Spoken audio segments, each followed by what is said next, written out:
শুভ সকাল, সবাই ভালো আছেন আশা করি।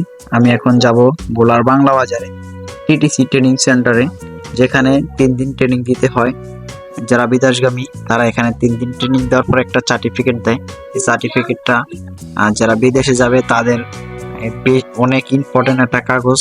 টিটিসি সার্টিফিকেট না থাকে তাহলে ফিঙ্গারপ্রিন্ট দিতে ঝামেলা হয়, যেটা আপনার নিজ জেলায় দিতে হয়, ওটা দিতে পারবেন না। আরো অনেক নানা রঙের সমস্যা হয়। তো টিটিসি সার্টিফিকেটটা যেরকম ভিসা যেমন ইম্পর্টেন্ট, টিটিসি সার্টিফিকেটটা তত ইম্পর্টেন্ট। তো আপনারা যে যে জেলা থেকে আপনারা যাবেন, নিজ জেলা থেকে আপনারা ট্রেনিং দিয়ে যাবেন, আর এটা দিতে হবে। আমি বললে দিতে হবে, আপনার না বললে দিতে হবে। আর বিভিন্ন লোকজন এটা কন্ট্যাক্টের মাধ্যমে করে 3,000, 4,000, 5,000 টাকা দেওয়া। বিভিন্ন মানুষের বিভিন্ন ডিমান্ড চাহিদা থাকতে পারে, তাদের এটা ব্যক্তিগত বিষয়। বিভিন্ন দালাল চক্রের মাধ্যমে এটা আপনার এখন হয়ে যায়, অনলাইনে ট্রেনিং দেওয়া লাগে না, এরকম অনেকে আছে। হ্যাঁ, তো সবাইকে ধন্যবাদ। আসসালামু আলাইকুম।